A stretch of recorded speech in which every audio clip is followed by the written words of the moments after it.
Golden State Media Concepts Baseball Podcast. We cover everything Major League, from spring training to the World Series. We've got your favorite club covered, from New York to Boston to LA.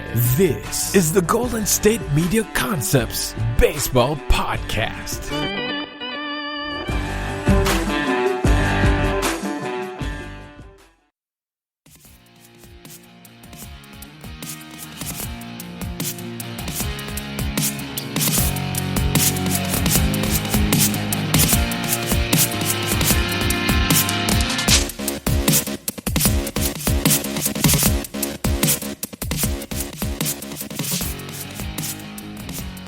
Thank you for tuning in to the GSMC Baseball Podcast, brought to you by the GSMC Podcast Network. I'm your host, Graham Yavina, and tonight we have one hell of a show for you. Are you ready? Leading off in the first inning, we have Abner Doubleday, the purported founder of modern baseball. Or was he? Batting second, we have Tinkers, Evers, and Fat Chance, the world's most famous double play combination and also one of its worst. Batting third, we have Jimmy Pearsall, an outfielder known equally for his hitting prowess as he is for his wacky antics. And finally, we have batting cleanup, this guy who's so good, and you're going to love his story. This guy who could have been the next Babe Ruth, except he couldn't read. That's right. Tonight we're going to talk about all these guys, their stories, the history. But first, before we do that, our first ever trivia question.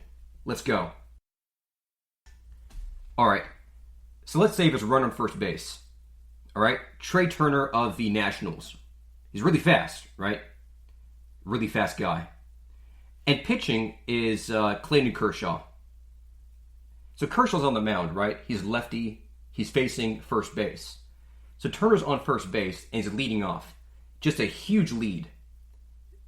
Disrespectful, even. So Kershaw looks him over, right? Gives him the old check. He comes set. He picks his leg up. And the second he does, Turner just bolts. He just runs like the wind. And Kershaw, he's already going to home plate, right? He's already going to home plate. So Kershaw, he panics. He just flips out and tries to throw to first base. But in doing so, he balks like crazy. And the umpire signals balk as Kershaw fires to first. And he misses Max Muncy by like 8 feet. You know, which isn't hard to do because Muncy's like 5'4", right? So Muncy kind of like lurches after the ball. It goes down to right field. Mookie's going after it. And Turner is just rounding the bases. He's past second. He's past third. He's going home. The throw comes. Austin Barnes gets it, tries to tag him. Turner gets in there safe. The crowd goes wild. And then Dave Roberts gets up and objects. Right? So he says that because there was a balk, the ball is now dead.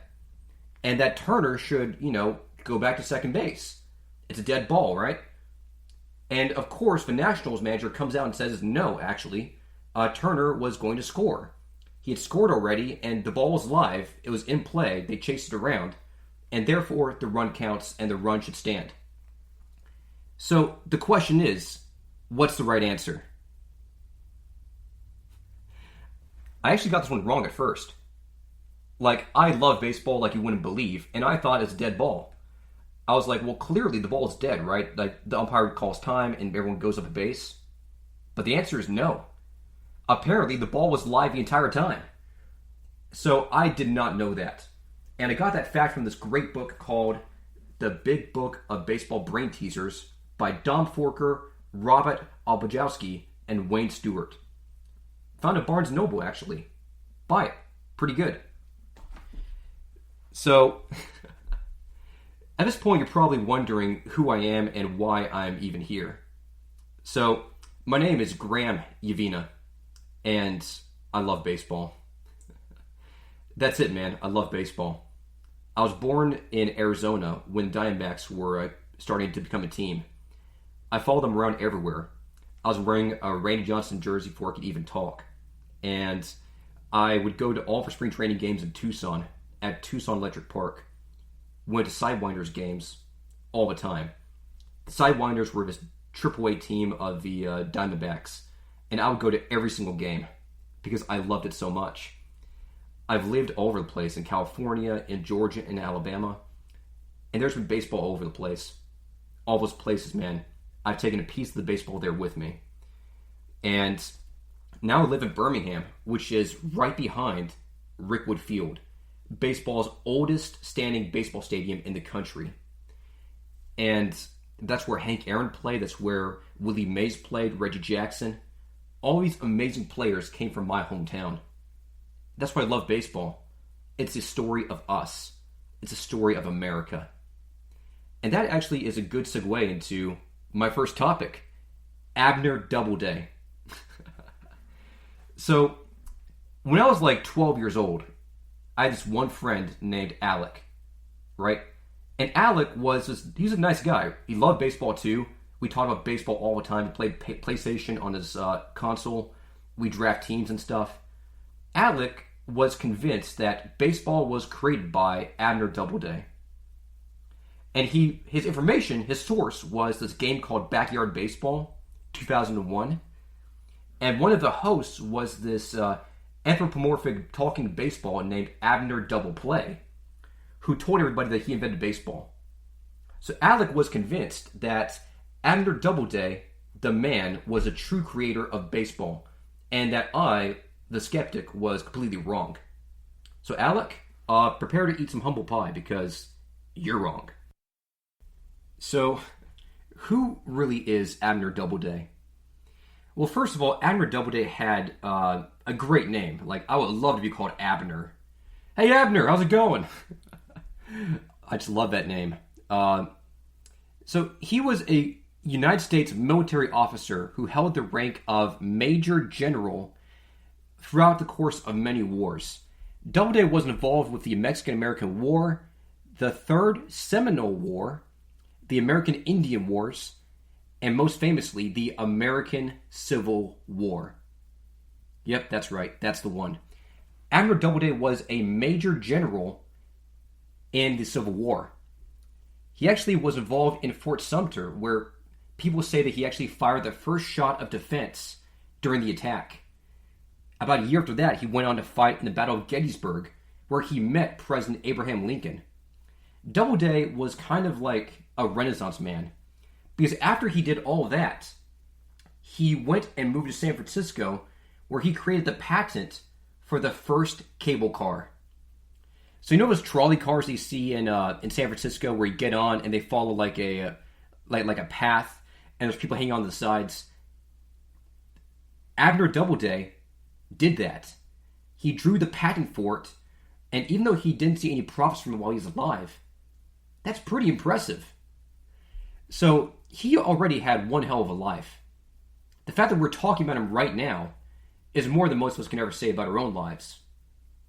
But the reason why we're really talking about him today is because he may have invented baseball. So let me explain. I'm doing this podcast now because for the first episode, I want to talk about the history of baseball, to explain why we're here, why we're talking about it, why baseball started, and why we love it. So my first subject is this guy because he's the key to unlocking everything else. So baseball, we don't know exactly how it began. Spoiler alert, most people don't think Doubleday invented it. Most people believe that baseball is kind of a child's pickup game that originates somewhere in the British Isles, in Great Britain, in Ireland, something like that. Because there's evidence to suggest that some game involving bases and hitting and balls was around since the 1700s. And I think Virginia Woolf actually wrote a short poem where she talked about seeing kids hit balls and running to bases in a circular pattern. So there's certainly a precedent for baseball in the British Isles. There was a game called Rounders, incidentally. And Rounders is exactly what it sounds like. You would hit the ball, and you would round the bases with your friends. And that was rounders. Now, of course, rounders doesn't have 90-foot base paths. It doesn't have a 60-foot, 6-inch pitching mound. It doesn't have teams. There's no double switching. There's no DH, no steroids, none of that. But rounders clearly has some causal similarities to baseball. And most people believe that baseball kind of evolved from rounders. When Irish kids immigrated to America in the early 1800s, they started playing rounders, and it got adapted, and people started bringing gloves, and eventually it turned into something resembling baseball to this day. Now, we have evidence that the first professional baseball game took place around 1845 in New York City. A man named Alexander Cartwright, who was kind of the first owner of a baseball club, organized a group called the New York Knickerbockers. I think a knickerbocker is like underwear or like a trousers. It's like calling a team like, hey, look, it's the Kansas City Thongs, right? So it's just ridiculous by our standards. But the New York Knickerbockers played this game, and they called the game soaking, like Soaking.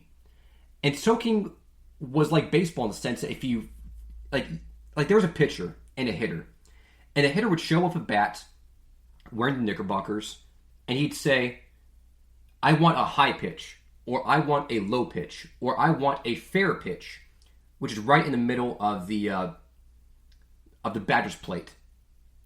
And the pitcher has to throw the ball underhanded, right? Underhanded. And the batter gets 12 balls before he gets to walk to first base. It's like, hey, look, the count's 11-0. And so hits were basically guaranteed. You hit the ball, and if you hit it, the ball, which looked like a softball rather than a baseball, with like its grotesque lopsided stitches, it was big and mushy. If you press it really hard, you can indent it. It wasn't baseball. It was just some gross substitute. If you hit the ball, and it got to an infielder, who had no gloves, by the way. The fielders had no gloves. It was just all bare knuckles out there, wearing your knickerbockers with no gloves in the middle of a New York winter. Just ridiculous. You hit the ball, and if you caught it on the first bounce, that was an out. The batter was out. But if you didn't catch on the first bounce, it was like Texas Leaguer. You pick it up, and you throw the ball at the runner who's trying to make it first base. That was the rule. You picked the ball up, you just took a crow hop, and you fired it at the guy running to first base. And if you smacked him, which is called soaking, hence the name, if you hit him, it was an out. So, Joe Kelly throwing at Manny Machado, that would be an out. So, I don't know how all the players didn't get CT or something like that, but it was just ridiculous. So, anyway, those were the New York Knickerbockers playing some kind of game somewhat resembling baseball from Alexander Cartwright. And then eventually, in Hoboken, New Jersey, they started forming organized baseball leagues. And in Cincinnati, the first ever professional baseball team was formed called the Cincinnati Red Stockings. And their star players, Harry Wright and his brother George Wright and Alexander Cartwright got involved in that, and Henry Chadwick. And baseball began to really take off in the late 1870s. Although the first contextual evidence we have for baseball began somewhere in the mid-1800s. So baseball is a very old game. It's gone through a lot. And most people, like historians Daniel Okrent or John Thorne, believe that it most likely evolved from some kind of intermediate game between rounders and stickball. And that's baseball to this day. So, in 1907, there's this guy named Abraham Mills. And Abraham Mills became the National League president in 1907. And Mills wanted to determine who was the true founder of baseball. See, Mills was a patriot. through and through. He didn't like the idea of the British taking credit for what we did. And Abraham Mills really wanted for an American to be able to claim the righteous title of the inventor of America's pastime. Like, it just wouldn't make sense if, like, the creator of America's pastime was, like, some British guy. Like, I don't know. Oi there, mate. It's me, Henry Chadwick, and I'm here to vet baseball. You know, it's just ridiculous. You can't do that. So, that's such a bad accent. What was that, Australian or something? Like Crocodile Dundee invented baseball.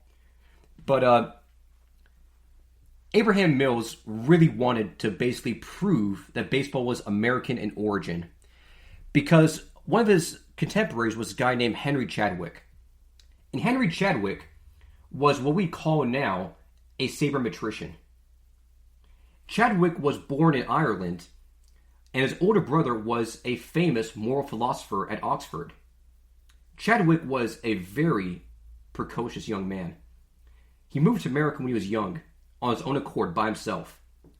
He settled in upstate New York, and fell in love with baseball, which he recognized as some kind of game like the one he played as a kid in Ireland.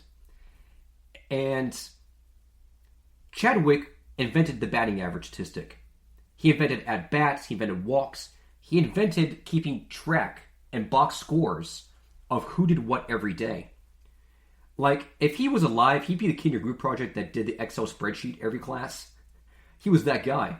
He loved numbers, and he invented modern-day record-keeping. None of the sports that came afterwards, like basketball or football, or even baseball, would be where they are if it weren't for Chadwick, because he popularized the method of keeping statistics on players to track their performance. And Chadwick is a guy that I could write an entire 80-minute episode about, because he was special. Like, actually, I'd love to have him on my podcast, incidentally. So Chadwick believed strongly and vociferously that baseball was just a pickup game, not American in origin. It didn't get invented, it just evolved. And Abraham Mills hated that. Mills wanted to prove that baseball was American. So Mills created the Mills Commission. You know, like the JFK Commission. They created the Mills Commission to determine the birthplace of baseball. So, using the top scientific model of their day, newspapers, they put out an ad asking anybody to step forward with information if they knew who invented baseball. Yes, you heard that right. I swear to God, that's what they did. They put a classified ad as their entire model for determining the invention of baseball. Like, it's ridiculous. So, this guy from Denver, Colorado, answered the ad. His name was Abraham Graves. And Abraham Graves was this drifter. He had no job, no fixed income, and would eventually be committed to the loony bin, an insane asylum, for the attempted murder of his wife. So Abraham Graves was just bonkers. And he told Abraham Mills in a letter that he was friends with this young man who invented baseball one day in New York City.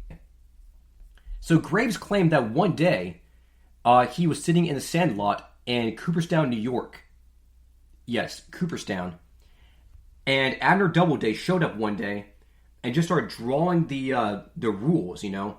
90 feet to first base, 60 feet 6 inches, a double switch, DH, steroids, uniforms, sponsorships, Rob Manfred, all of that. And he just told Abraham Mills in this letter that, yeah, that happened. And Mills said, well, I'm satisfied. Case closed. And actually smart people like Henry Chadwick were like, remember, he's British. Oi there, mate. I'm having a crupper right now, but don't you think it's a little premature there, mate? Blimey, bloody hell, crumpets, Queen Elizabeth, tea. And Abraham Mills told Chadwick that he was completely wrong, that he had proof, it was ironclad, and absolutely 100% take it to the bank. Abner Doubleday invented baseball. And that's why the Hall of Fame is now located in Cooperstown, New York. I love it, actually. That's just a funny story. And by the way, If you've never been to Cooperstown, go. It's a wonderful place and you'll love it there. I know I did. Before you head to the break, it's time for our second trivia question. Who is the only person to ever throw a no-hitter in their very first start? And while you ponder that, coming up next, batting second, we've got Tinkers, Evers, and Chance. Batting third, we've got Jimmy Pearsall. And batting cleanup, we've got a mystery guy who could have been the next Babe Ruth, except he was completely illiterate. All these stories and more only on the GSMC Baseball Podcast Network. Stay tuned. This is your ultimate stop for everything sports. The Golden State Media Concepts Sports Podcast. Should I say more? From the NFL, MLB, the NBA to MMA, it's all in here. The Golden State Media Concepts Sports Podcast. Listen now.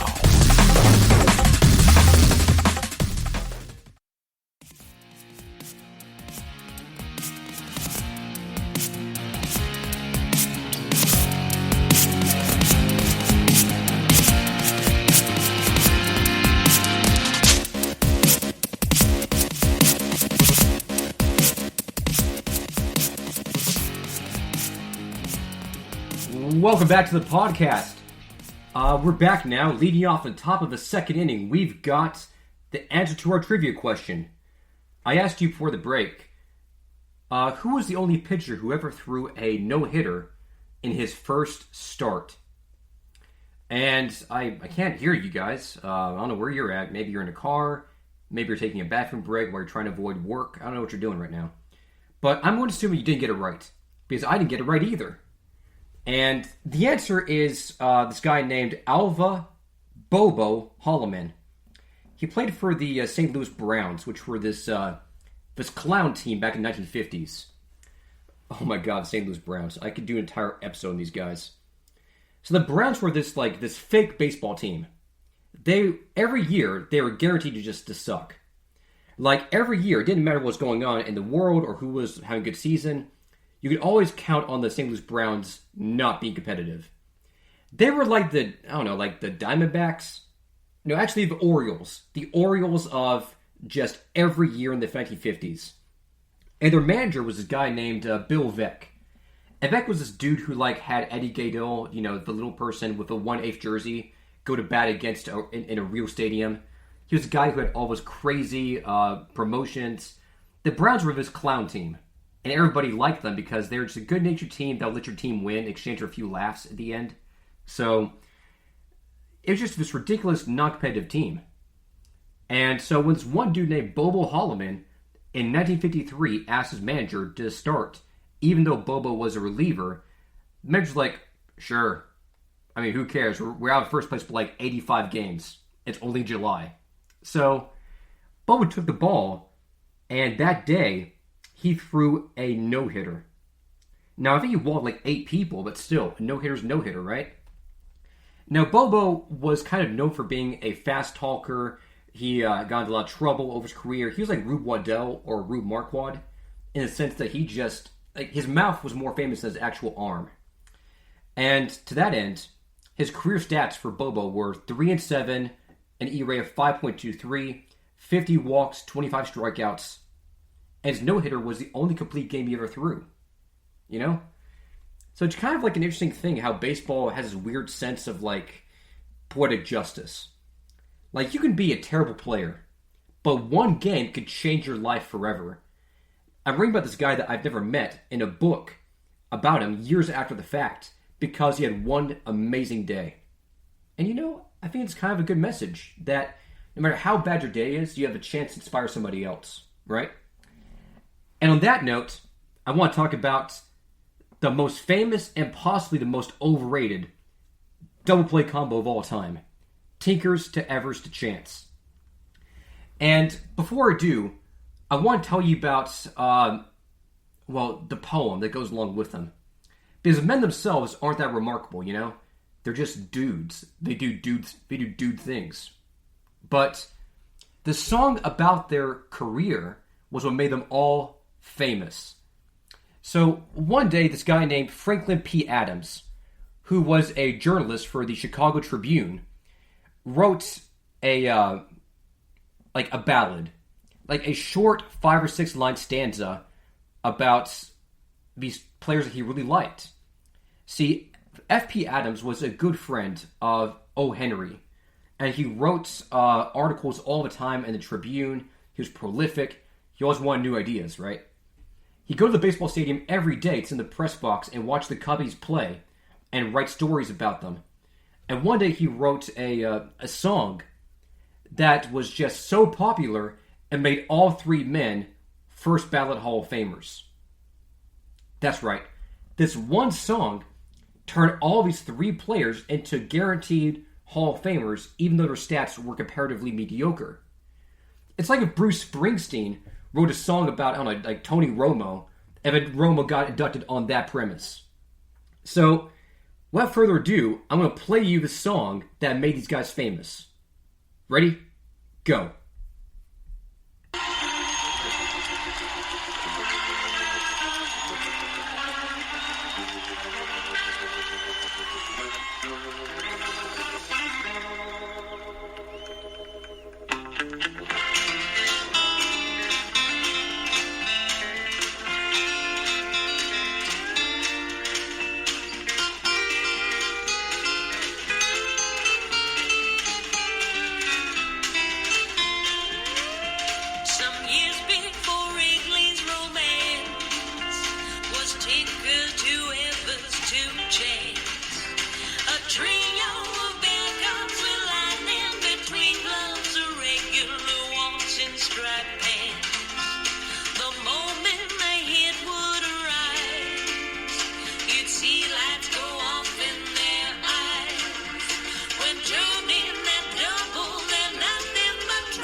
That right there is a bop, as the kids would say.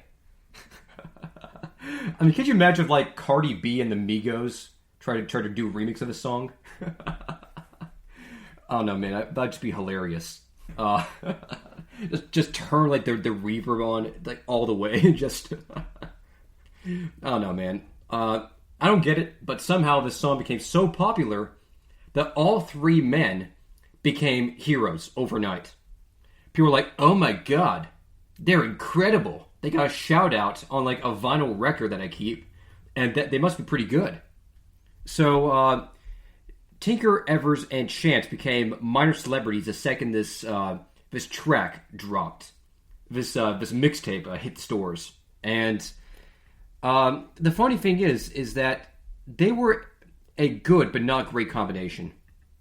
It's really more about the team as a whole. People forget that the Cubs used to be pretty good. Back in 1910, the Chicago Cubs actually won the pennant. And this is back when winning the pennant was about beating every single team in the league. So they weren't just the best team in their division, they were the best team in their entire league. They won 104 games and lost only 50. And they faced the Philadelphia A's with Connie Mack in the World Series that year and lost in 8 games. So the Cubs were a good team. And one of their best players was, well, I guess the trio of Tinkers, Evers, and Chance. So here's what they did. Joe Tinker was a shortstop born and raised in Muscatah, Kansas. He was only about 5'8", 170 pounds. Small guy, but very scrappy player. And if you look at his stats, he wasn't terrible. His career batting average was .262. His on-base was .308. His OPS, the measure of how good he is as a batter, was .661. And his OPS plus, which puts the number in context with the rest of the league, was 96. So basically, Joe Tinker, the starting shortstop of the Chicago Cubs, was about 4% worse as a hitter than league average. But he made up for that because he was a very good defensive player. That year, his defensive WAR according to Baseball Reference, was 2, meaning that he saved 2 runs above average on defense every year. As WAR that season overall was 4.0. So Tinker, by being slightly below league average at a key position, and being otherwise a very handy glove man, good stealing bases, shrewd, good base runner, hit the cutoff man, but doing all of that, he actually was a good player, and his overall WAR was 53.2 for his career of 15 years. So he averaged slightly more than 3.2 wins per season, which is pretty good. Like 2 wins per replacement usually means that you're good enough to be a big league player. And 3 means that you are a very good starter. And 5 and above is where you get to all-star level. So Tinker probably wasn't an all-star, but every single year for 15 years, he was above average. That's pretty good. So there's Joe Tinker, shortstop. Next on the list is Johnny Evers, second baseman. Evers, unlike Tinker, was born in New York City. Well, actually, he was born in Troy, New York, but he was a city kid. He grew up in the city, and he had an accent and all that good stuff. Johnny Evers, batted left-handed, was about 5'9", weighed 125 pounds. So he was 5'9" and weighed less than like a high school freshman woman. You know, he's just a twig. And his career WAR was 47.7. He hit only 12 home runs for his career, but he did bat .270, which is pretty good. His on-base was .356, so good on-base skills. His OPS plus was 106. So Evers was slightly above average as a hitter, too. So better hitter than Joe Tinker, comparatively. Slightly worse defender. But still, he averaged about 1 defensive win per replacement every year, with 15.4 overall D WAR for his career. So what I'm saying, if you're just completely lost right now, is that Evers was also pretty good. He probably wasn't as good of a fielder as Joe Tinker, but he probably was also a better hitter. So it evens out. Evers and Tinkers were pretty similar ball players. And at first base was Frank Chance.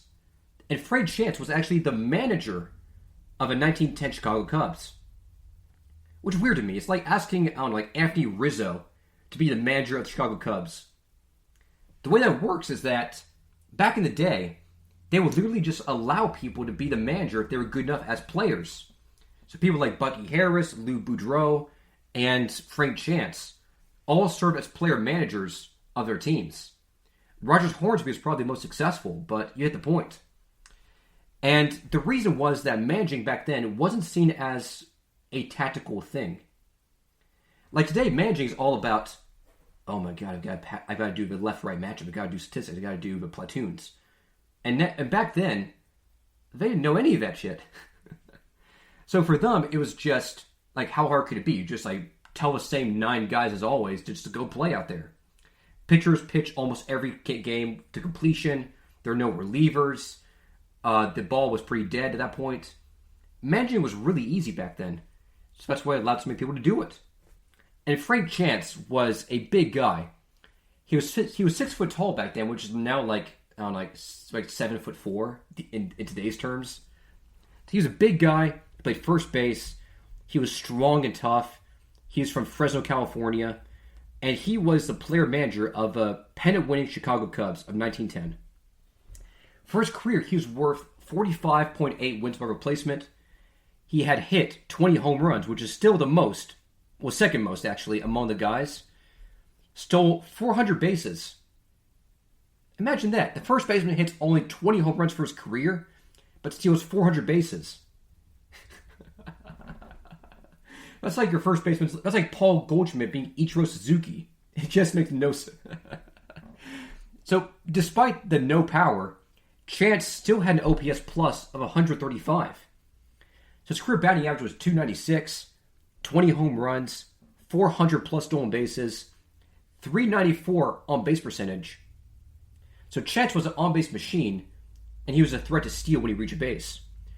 All of which put him as an above-average hitter in those times. Defensively, he was decent. For a career of 17 seasons, he was worth 2.9 defensive WAR, which is like a fraction per season. So, again, these guys are all positive defenders. but they're not like, it's not like Andrelton Simmons out there. It's not like Ozzie Smith. It's just like a bunch of decent players that were good but not great. And Bill James did the math after this in one of his baseball abstracts that he publishes every year. And he concluded that Tinker was a good player, but probably not Hall of Fame quality. And he, even though Bill James did imply that the trio was very talented at defense, he also concluded that they simply weren't the best trio at the time. So, for example, the Cubs led the NL that year in 1910 with 50 more double plays than the expected competition. So they turned a lot of double plays, but also the pitching staff headlined by people like like Mordecai Brown and King Cole and Ed Ruhlback and Orval Overall. They were all ground ball pitchers. They threw the ball at like 2 miles an hour in the ball strike zone. They hit the ball on the ground. The ball was dead, so it didn't move anymore. And it was an easy turn double play those times. So Bill James concluded that it wasn't that much of an accomplishment to just turn double play when the ball was already dead to begin with. And even though he did calculate they were the best team at double play efficiencies, they also led the league in 194 errors just a year before, 1906. So you can't have both ways. They were a good defensive team, but not the best, right? And yet, because of this one play that some guy just wrote on a keyboard or something, it became like a viral sensation, and it just blew up, and these guys are now celebrities. And get this, the funniest part about all of this is that these guys all hated each other. That's right. So, Frank Chance was a pretty cool guy. But he was aloof, he was very quiet, he didn't talk to anybody. He was a manager, and Tinker's errors were always pissed off because they thought that Frank Chance was just unfair. He didn't play them enough in the order, he didn't put him high enough in the batting order. They were angry at him. And Chance was just this aloof, cold guy who didn't want to talk to anybody. And Tinker's Nevers just absolutely hated each other. Like cats and dogs, right? They just hated each other. So what happened at one point that Evers was talking to Tinker, and Evers made a joke about Tinker's wife. Uh-oh. And Tinker's got upset about that. And was like, nuh-uh. And for like 10 years, they never spoke. So that dispute happened in 1905.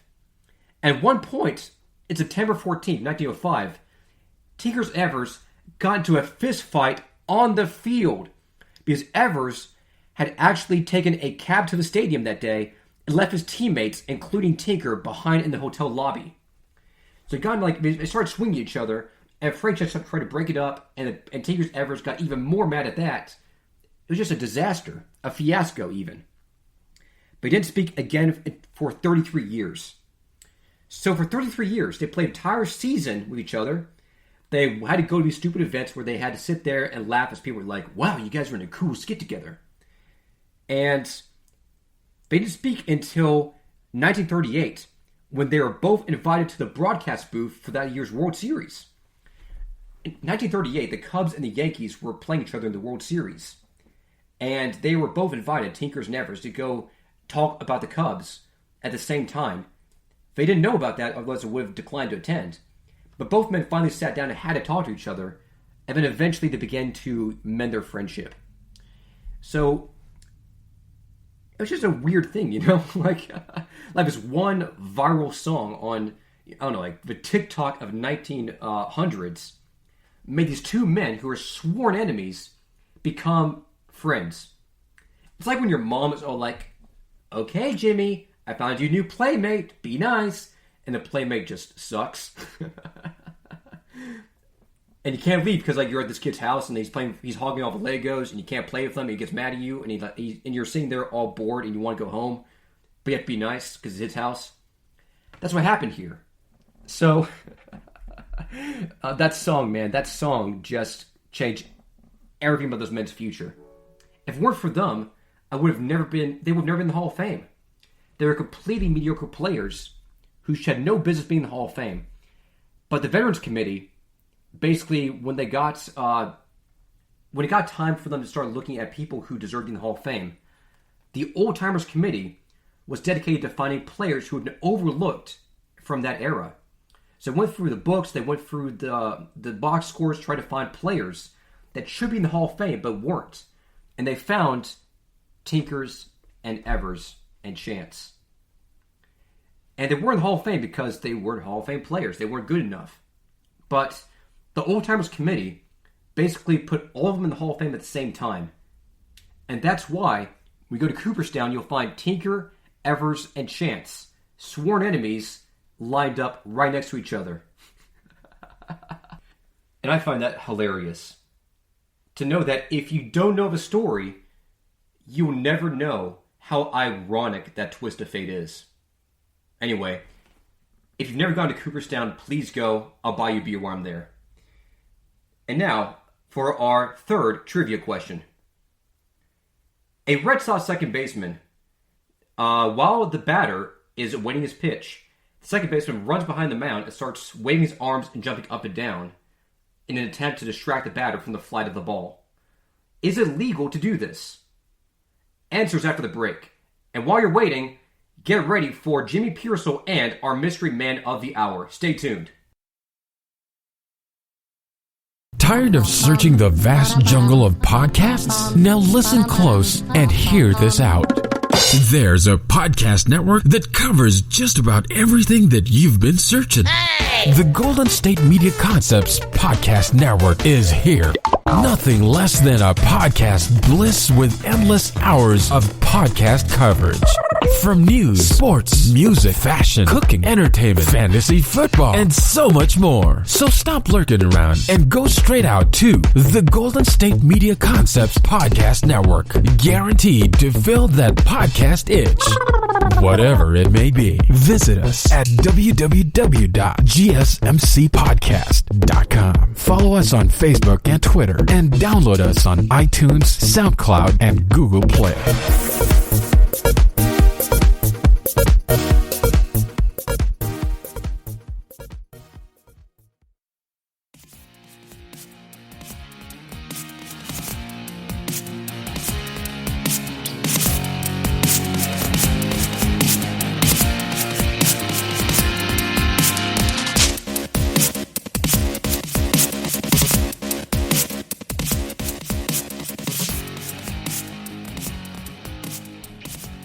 Show of hands.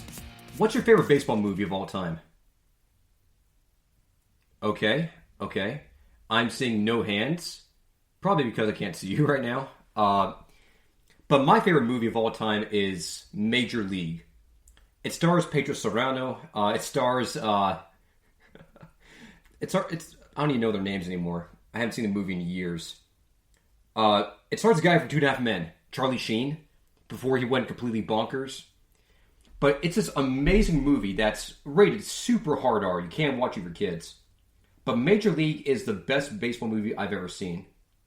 Because it just gets the humor and the kind of futile nature of baseball really, really well. Like, I've heard that Bull Durham is the best baseball movie with Tim Robbins. The answer is no. Not even close. For my money, Major League is a better movie. And there are other good ones too that I've enjoyed. I mean, The Natural, obviously, with Roy Hobbs and his bat, Wonder Boy. And of course, the aforementioned Bull Durham, The Sandlot, I've heard good things about.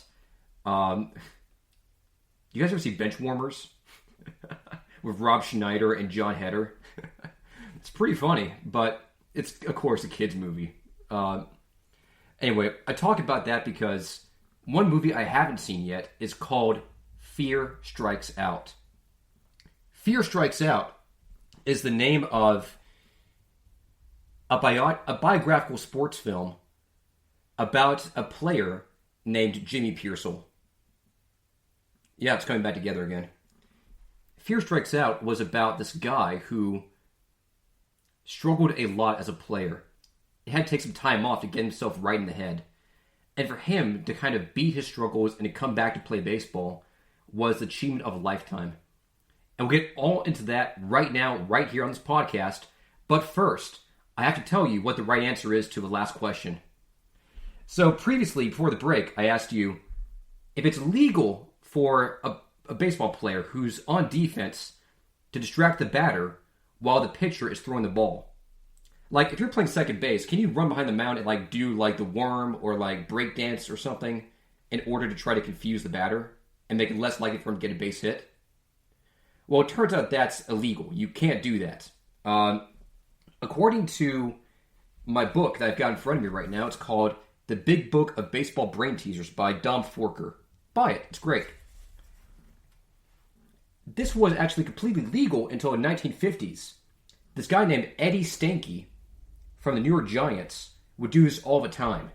And it was really effective. So effective that people started complaining about how he couldn't do that. And eventually they created a rule called 4.06B in the Baseball Code of Conduct. No fielder should take a position in batter's line of vision with deliberate unsportsmanlike intent or act in a manner to distract the batter. The offender shall be removed from the game and shall leave the playing field. This is now actually canon. If you try to distract the batter, it's a crime in baseball. And I didn't even know that was even a possibility. I know there were rules about how you shouldn't be allowed to wear like a white sleeve because it might distract the batter, but never this explicitly. So I thought that was kind of a nice tie-in. Anyway, I'm talking, of course, about Jimmy Pearsall. And I'm guessing that he's a name that's been forgotten to most people. Pearsall, if my memory serves correctly, he actually passed away pretty recently. He died in 2017, and this after a long, long lifetime of him trying to figure out who he really was and what his purpose was in life. So I'm just going to start from the beginning. So Jimmy Pearsall was born in Waterbury, Connecticut, to a dad who was an alcoholic, abusive drunk, who would go to the bar and just get trashed, and he'd come home and beat his son. And his mother was no help because she was in mental asylums, locked away most of her life. Jimmy would actually have to go see his mother occasionally on rare occasions like Christmas and Easter. He wouldn't get to see her very often. So he was just kind of alone of his siblings, being raised by this alcoholic monster and a mom who just wasn't there for him. And Pearsall, to nobody's surprise, grew up troubled. He wasn't a bad person per se, but he was in constant anguish because he just wasn't right in the head. So it started off small. He was an amazing baseball player as a young boy. At 18 years old, he was so good at hitting and playing defense that they started calling him the Waterbury Wizard. The Waterbury Wizard. And the townsfolk thought of Jimmy as like their project. It was like, oh, his dad can't take care of him? Well, we will. The town rallied behind the young boy, and they tried to get him to where he needed to go. And eventually, Pearsall signed a contract with the Boston Red Sox. One of their scouts saw him play in a high school game, and Pearsall was convinced to sign the contract in the backseat of this guy's truck at 18 years old. And immediately, he went to go play baseball. And during his time in the minor leagues, Pearsall became known for both his playing abilities and his wild antics, because he was just a little bit off the entire time, right? He wasn't ever totally normal, and that's really sad. So early on, Pearsall just played in the minor leagues. Despite this, he said that he suffered from agonizing headaches, and that conflicted with his ability to pay attention to the game. So he would miss signs from his coach and blame on the headaches, being so oppressed that they couldn't even read the signs from his coach. So, but still, Pearsall was on a right track. Dom DiMaggio, Joe DiMaggio's younger, less talented brother, who at the time was center fielder for the Red Sox, told Jimmy Pearsall that he was going to become the best center fielder in the American League, even though the kid only played like 10 games. Pearsall was that good. He was fast, he had power, he was strong, he was handsome, and he was going places. So Dom DiMaggio's blessing, Pearsall played well in the Southern League, down in Birmingham. But Pearsall was already, at that age, erratic. I told you that he was missing signs because of his headaches, but also he would choose to voluntarily sit in movie theaters for most of the day, every day. Like if the game started at 5 p.m., Pearson would get to the movie theater at like 10 o'clock in the morning, and he just would watch the same movie on repeat 2 or 3 times in a row until it was time for him to go to the stadium. And like he just wouldn't interact with his teammates in a normal way.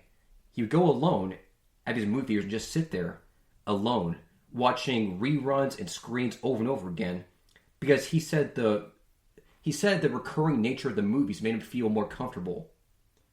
So his teammates were like, okay. Right? I mean, as long as this guy's hitting dingers, they're not going to say anything. You know, everyone's got their quirks. So Pearsall did this for an entire summer, just sitting and basically living in these movie theaters. His teammates couldn't connect well with him, and eventually they stopped trying. And Pearsall was just doing all kinds of weird stuff the entire time. One day, when he's packing for spring training, in 1951, he chose to leave his glove in his hotel room in Florida. So he went north of the team and left the glove there because Pearsall thought that leaving the glove behind would preclude him from playing in that day's game. Like, oh, geez, I left my glove. Can't play, boss. I can't play, Skip.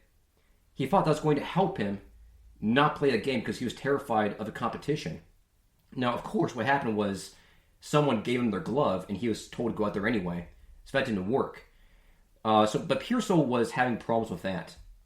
And also, did I mention, Pearsall was terrified of airplanes. In 1952, Pearsall was just convinced that airplanes were evil, they were bad, he was terrified of them, he was scared of flying, and he refused to get on any airplane ever. So people would be like, come on, Jimmy, the airplane's fine. It's good. Nothing wrong with these airplanes. But Pearsall would refuse to go on these airplane rides, so he'd have to drive like an entire week to get from his hometown all the way to the spring training complex. He did that every year because he was so terrified of flying. Now, I know it's not cool to laugh at other people's misfortune, so I won't do that here. I just say that to make a point that he wasn't fitting in, and it wasn't getting any better. And that wasn't the only thing he did, too. He would do all kinds of stuff that was just odd or peculiar.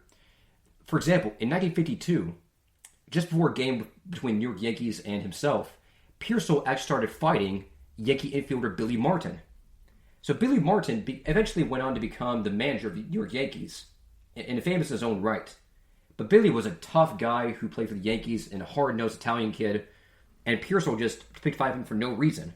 So there was a brawl, and then Pearsall eventually started fighting with his own teammate, Mickey McDermott, in the Red Sox clubhouse. And then Pearsall, after a few days later, Pearsall started spanking the 4-year-old kid of his teammate Vern Stevens because the kid was a brat.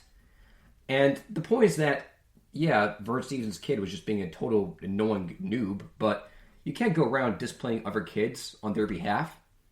So then Vern Stevens ordered, because he was a star player, he told his manager to demote Pearsall. So the manager did send Pearsall back down to the Birmingham Barons, who played in Rickwood Field, my own hometown. So if I drive, like 10 minutes down the road, I could be at Rickwood Field. And Jimmy Pearsall went there. He played there for an entire summer. And according to a source I have that works at Rickwood Field, one day Pearsall was playing a game. This is back in 1952. Pearsall, at one point, loses his mind and starts climbing up the netting behind home plate. So there's a net that goes all the way from the PA box down to the field, and Pearsall one day loses crackers and starts jumping on the net and climbs up like Spider-Man. So Pearsall's climbing up like that, and everyone's freaked. The crowd loves it. They're like, ha ha ha, oh. Pearsall just acting up again. What a nutty guy. Now, Pearsall is like half naked. His clothes are all over the place. He's got a bat in his mouth. He's climbing up the netting during the middle of between innings in a game. He gets all the way up to the press box and starts mimicking shooting people with his bat like it was a rifle. He's holding the bat cocked up to his shoulder, going like, boom, gotcha, to the fans who were watching him during the game. And now it's funny in retrospect, but at the time, it's horrific. Like, imagine Mike Trout did that. Mike comes in and is like, I don't know what he sounds like. He's like, oh, baseball sucks now. And he just jumps on top of the dugout and starts, like attacking his fans. That's not cute. So Pearsall clearly is losing his grip on reality. And at one point, Pearsall tells his manager that he wants to quit. That he doesn't want to go up north. He doesn't want to go join the Red Sox anymore. And the owner of the Red Sox comes down in a private shuttle to Birmingham and meets Pearsall. And listens to Pearsall talk about how he's scared of flying, how he doesn't want to do baseball anymore, how he's terrified. And the owner says, okay, Jimmy, all right, I hear you. Just come with me for a second. I'll take you to meet some guys, and we'll get sorted out. So Pearsall goes with the owner, and the owner basically dumps Pearsall at a loony bin.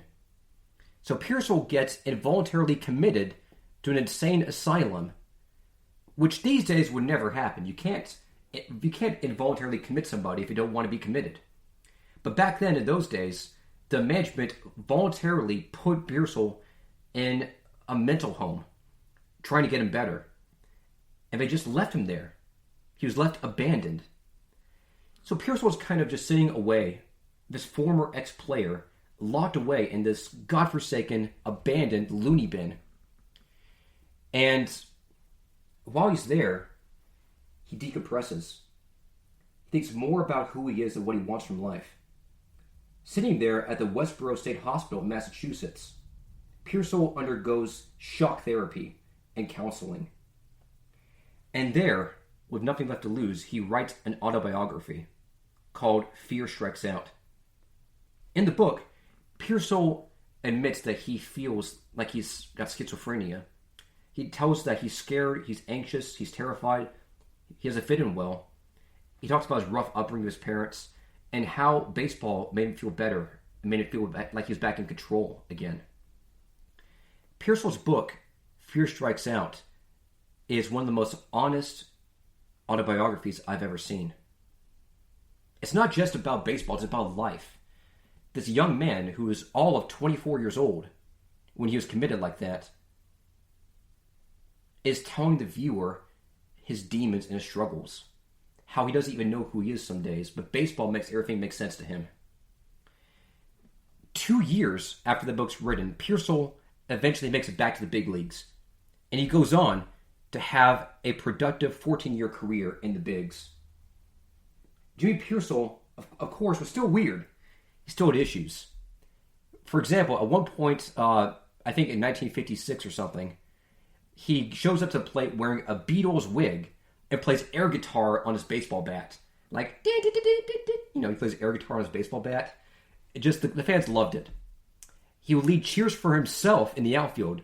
Like, he'd turn around, like, between pitches and, like, be like, give me a P, P, give me an I, and lead a chant in his own name. He once talked to Babe Ruth's statue in center field between innings. Go like, hey, Babe, how's it going up there? Tough weather we're having, right? And people like that, too. He would use a water gun to clean off home plate between innings, much to the umpire's chagrin. He would do all kinds of wacky stuff. He would throw an orange and a baseball at Belvec's exploding scoreboard in Chicago. And one time, famously, he hit a home run and trotted around the bases backwards. Like, instead of like jogging like a normal person, he turned around and just backwards jogged to first base, to second base, third base, and home. And he was fined, I think it was like $2,000 for that, which is like at least $1 million of today's money. So the numbers aren't right there, but you get the point. The point is that Pearsall was one of the most fascinating players of all time. And the funny thing is that his autobiography became a movie while he was a player. So Fear Strikes Out was turned into a movie 2 years after it was published, while Pearsall was playing in the big leagues. And Anthony Perkins was playing Jimmy Pearsall. That Anthony Perkins, a famous movie star. And during the movie, Perkins' character, which is Pearsall, is looking outside of his window in a violent room in this crappy hospital in Massachusetts, looking at a water tower. And Hopkins says, quote, "There it stood, high and solid, almost majestic, and more than anything else, normal. That's what I want to be. Normal and commonplace. An average guy. I don't ever again want to be anything different." Wow. Pearsall to me is interesting. Like, when I watch clips of Bo Jackson playing football and baseball and running up the wall out there, and when I see Bryce Harper crushing home runs, obviously that's incredible because we all wish we could do that. But we can't, which is why we're sitting at home talking about them doing it. With Pearsall, I see a guy who is more human than almost anybody else I've seen in baseball. Because he has problems. He has public problems, but he's trying his best to find out the solution. And that line, all I've ever wanted to be is just to be normal. It's really powerful. So, Pearsall, of course, went on to have a solid Major League career. He went on, Jimmy Pearsall did, to bat .272 over a 14-year baseball career. He had 104 home runs, had 591 RBIs, and was believed to have saved a lot of runs on defense for the Red Sox. Pearsall was a guy that I would have on my team any day of the week. He's a guy who grew up in Connecticut, played in my hometown of Birmingham, was confined at the height of his career for mental issues, and came back stronger than ever. If that isn't America, if that isn't baseball, I don't know what is. Jimmy Pearsall, man, you're awesome, and I wish I could have been live to see you play. Coming up next, we've got our man of the hour. Coming up after the break, we've got a guy who scouts say could have been the next Babe Ruth. This guy from the backwoods who was supposed to be the greatest player who ever lived, who's so good at baseball, people didn't want to play against him because it was dangerous for their health. And yet, he never made it because he couldn't read. Stick around for the update, stick around for that. But first, a trivia question. Let's say a batter hits a foul ball down the line. A small roller is like a swinging bunt. The third baseman runs in, drops to his knees, and tries to blow it. Like starts blowing it foul. Is that legal? Yes or no? See you after the break. This is the GSMC Baseball Podcast. Thank you.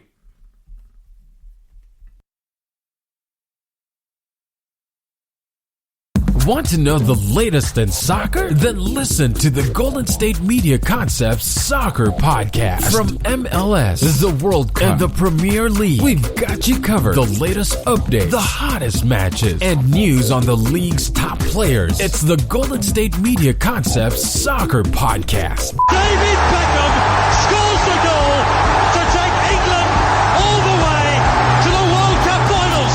Listen now.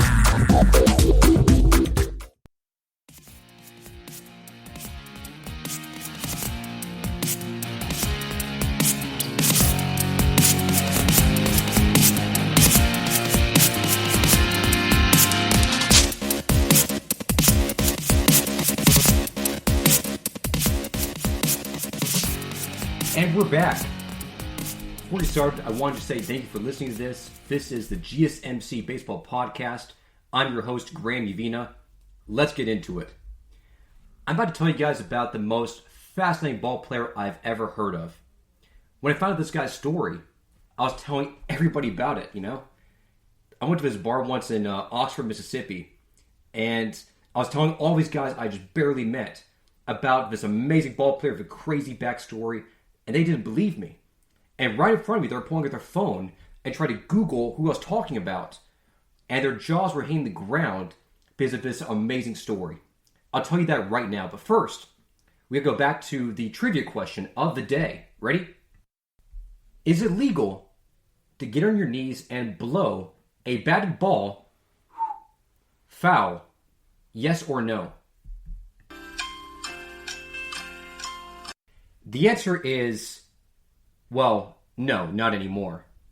See, initially, it was actually completely legal to do that. You were totally allowed to get on your knees and blow batted balls foul if, of course, it was slow enough and, you had the means to do it. So the only way this would ever even be applicable is if you were batting and you hit a swinging bunt, or even a regular bunt, down one of the first or third base lines. And the ball is round the edge, it's going very slowly, and it's suggestible. And remember, a ball that goes foul before it goes past the first or third base means that it's foul. So if the batter hits a ball like that, and you know he's going to beat it out for a base hit if you don't intervene, the smartest thing you do is let it go foul. But what if it doesn't? Like, what if the baseball just kind of tugs the line, it doesn't go foul, and the batter has a guaranteed hit as long as you don't touch it? Well, you get on your knees and you blow it foul. So, two players separately did this. In 1981, this guy named Lenny Randle, third baseman of the 1981 Seattle Mariners, did this. The batter hit a ground ball that was very weak down the third base line, and Randle got on his knees and blew it foul. And the umpire ran out there, initially ruled it foul. But after the other manager raised hell about it, the umpire, Larry McCoy, went to his rule book and eventually discovered that apparently it's obstruction. So obstruction is when the fielder interferes with the play or the baseball, and that always goes to the batter. But if you're the batter and you interfere with the fielder, that's interference. So it's a different thing altogether. So blowing a ball foul is actually illegal. And 6 years later, after that happened, Kevin Seitzer of the 1987 Kansas City Royals did that too. So separately, two people have tried to blow a ground ball foul, which I just think is just hilarious. Like, I would never think to do that, you know? Like, it would never even occur to me to get on my knees and, like, blow a ball foul. Like, wouldn't you feel ridiculous if you did that? Like, isn't it smart just to charge the ball and maybe try getting out somewhere? I digress. I just think it's kind of strange. But anyway, I bet you didn't know that. So, you're not here for that. You're here for the mystery man of the hour. I'm talking about a man who many scouts predicted would be the next Babe Ruth, except he couldn't read. I'm talking about Gregory Toe Nash. That's right. You've never heard of him either, have you? So, Gregory Toe Nash is probably the most talented player you've never heard of before until today. And once you do hear of him, you're going to want to learn more about him.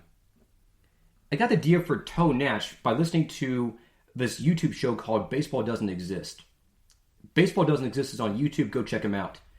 They made a great video about Toe Nash, which was clipped from a larger SportsCenter expose about this guy's life. And the story is just bonkers. I've told people about this story, like as friends at bars, just random people, and they never believe me because of how convoluted and nuts this place is. So here's the story. Gregory Nash was born in Sorrento, Louisiana, a town of literally 100 people. Sorrento, Louisiana is basically all farmland.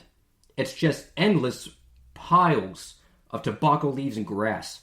People don't live there. The housing community is just a bunch of interconnected, loosely organized huts and trailers that make up a commune called Sorrento. Greg's own mother abandoned him when he was 12 years old. His mom left the family. And Greg's father, Charles Tuddy Payton, raised Greg Nash along with his younger sister in a trailer park. Payton taught Nash to hit as a child using socks and bottle caps from the beer they would all go to. So, as like a baby, Tuddy would bring Greg Nash to the bar and just give him all these like bottle caps and throw it at his kid who'd hit him with a stick. You know, ironically, it's how Dominican kids learn to play baseball, right? That's how Sammy Sosa got a swing. But, I don't know, man. So Nash did that for years. And the whole while, Gregory Nash was just kind of a kid who's doomed to fail. He had no mom, a dad who didn't really have a good job or anything. And he was expelled from 2 schools for fighting separately, and later dropped out of school in the 8th grade after being suspended for a 3rd fight. So after that, in 1994, this happened recently, 1994, Nash was 12 years old, and he was playing in the Dixie Youth Tournament, which is a big Little League tournament in Hammond, Louisiana, which is another small town, I think. So by the time he was 14, Gregory Nash was 5 foot 10 inches tall and weighed 140 pounds. So a stick, but clearly tall and going to fill out his frame. He struck out 17 batters of a 21 he faced in a complete game shutout. So basically in the Little League baseball thing they had going on there, Greg Nash pitched the equivalent of a 27 strikeout game. He's gone there and just struck out everybody he faced, 17 out of 21, with a fastball clocked at 70 miles an hour, which for a 12-year-old is equivalent to about 100 miles an hour. So he also hit 2 home runs, one from the right side of the plate and one from the left side of the plate. So Greg, at 12 years old, was a switch-hitting phenomenon. He struck out 17 out of 21 batters on the mound and had 2 home runs for both sides of the plate. And there would have been just a great day if it weren't for the fact that a guy named Benny Latino was a scout that day. So Benny Latino was a scout for the Tampa Bay Devil Rays. And Latino was just gobsmacked. He didn't even want to see Toe Nash. He was in town for an unrelated thing. And he just happened to go to this game just to pass the time and saw this absolute beast. This kid who's standing like a man among children is dominating the game like no one had ever seen before.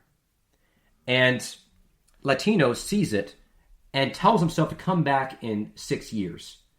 The thinking was that by the time Nash was like 18, he'd be a superstar and he'd be ready to sign by then, right? So Latino takes out a calendar, marks a date in his calendar book, and says he's going to come back to Hammond when Nash is 18 years old and ready to be signed. And then Latino leaves, and Nash stays. So Greg Nash, remember, he did not go to high school. He dropped out in 8th grade. So instead of going to high school and getting education, Nash went to work for his cousin's sugarcane field.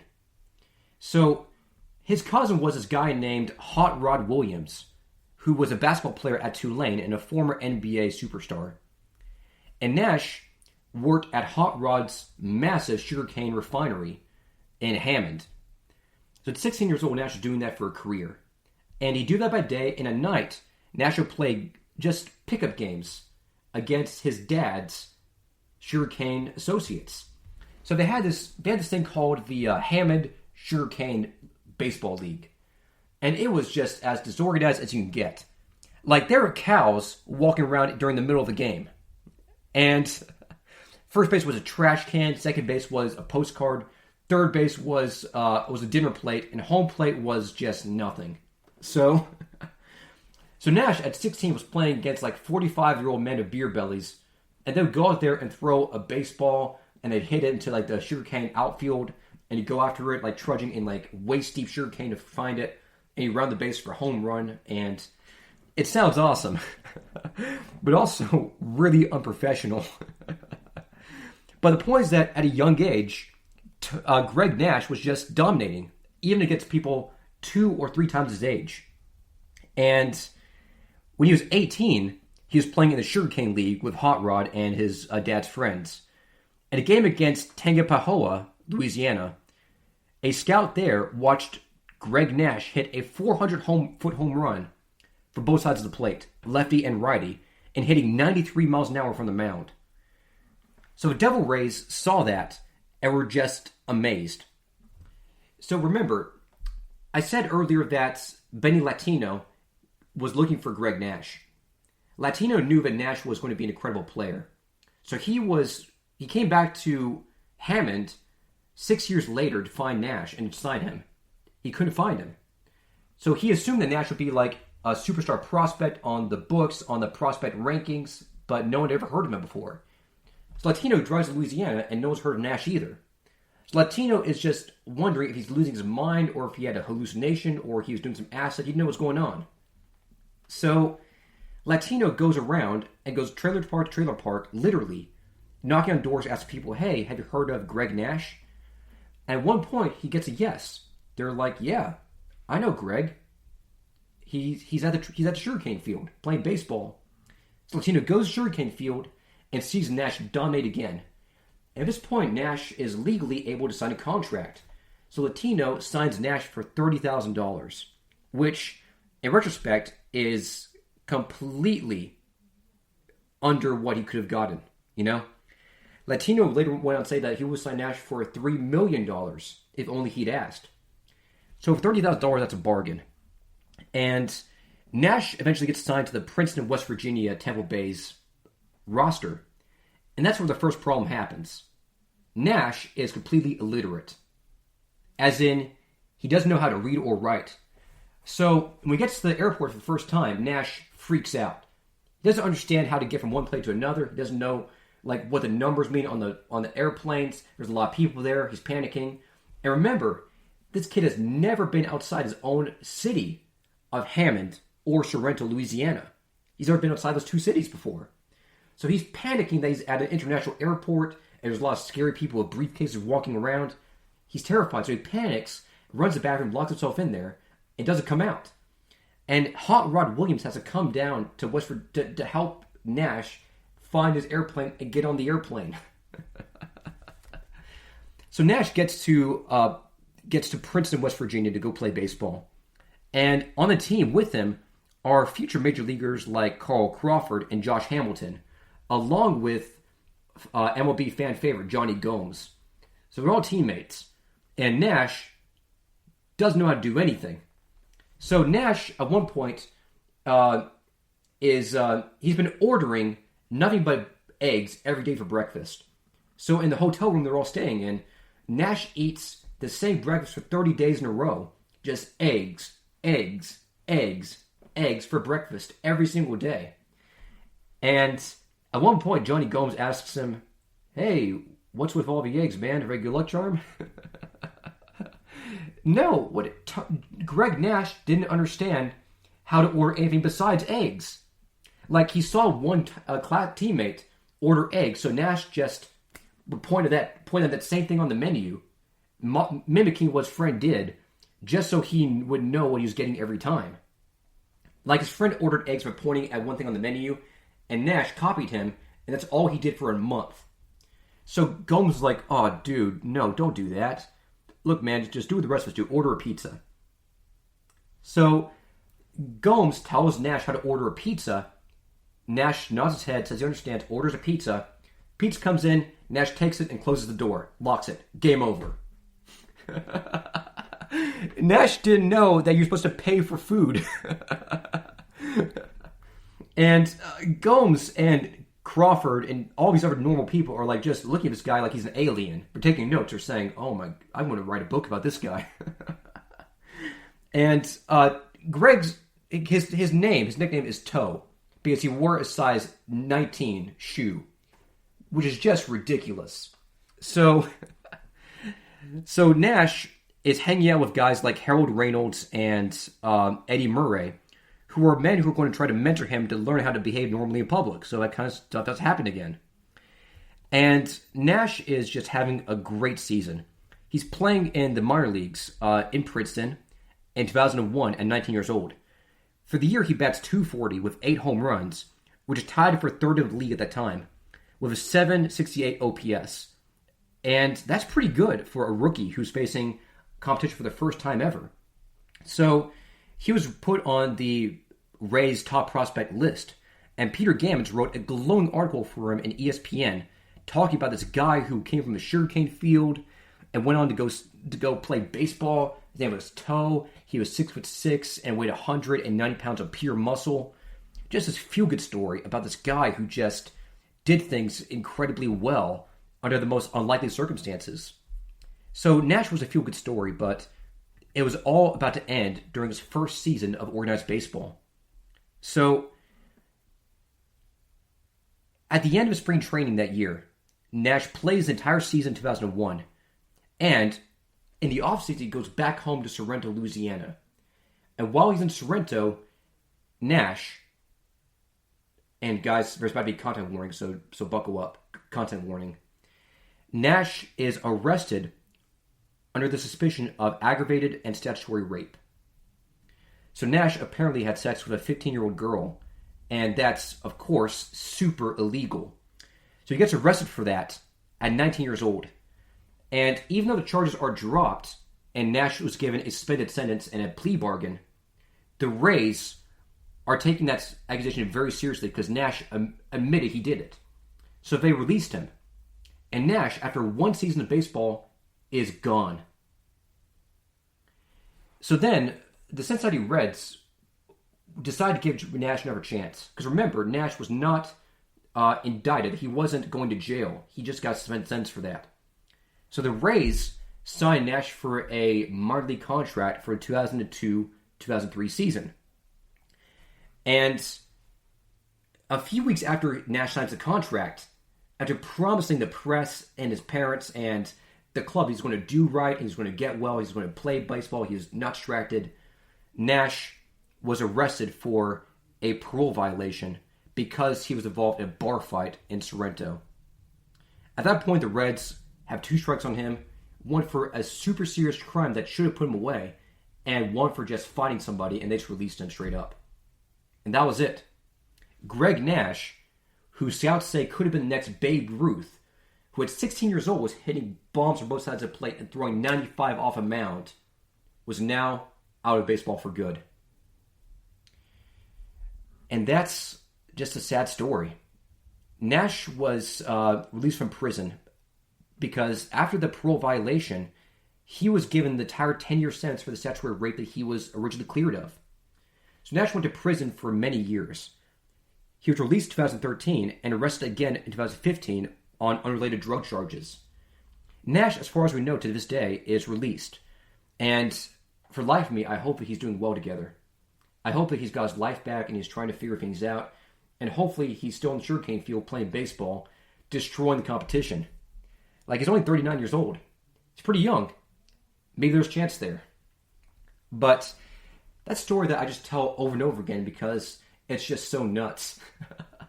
And during the SportsCenter miniseries by Gregory Nash, they interviewed Johnny Gomes, his original roommate, about the pizza thing. And Gomes is sitting there, just incredulous, saying, yeah, I had to teach this guy to use light bulbs. I had to tell him what tires were for. I had to teach him how to order food without coming across like an alien. It was weird, man. It was weird. So I just think that's just an amazing story. And by the way, that's the kind of story you tell people when you're trying to find something to talk about. You know? Like whenever you're on, I don't know, like an interview with your boss, and he's like, tell me about yourself. You're like, well, how about not? And you tell this story instead. He'd hire you. I know I would. And with that concludes episode number 1 of the GSMC Baseball Podcast, brought to you by the GSMC Podcast Network. I'm your host, Graham Yavina. That's Lilivina. And while we're at it, please remember to subscribe to the show and write a nice review. That's really going to help us. Also, if you can, please follow us on Facebook, Twitter, and Instagram. Thank you, have a great day, and play ball. Peace. You've been listening to the Golden State Media Concepts Baseball Podcast, part of the Golden State Media Concepts Podcast Network. You can find this show and others like it at www.gsmcpodcast.com. Download our podcast on iTunes, Stitcher, SoundCloud, and Google Play. Just type in GSMC to find all the shows from the Golden State Media Concepts Podcast Network, from movies to music, from sports to entertainment, and even weird news. You can also follow us on Twitter and on Facebook. Thank you, and we hope you have enjoyed today's program.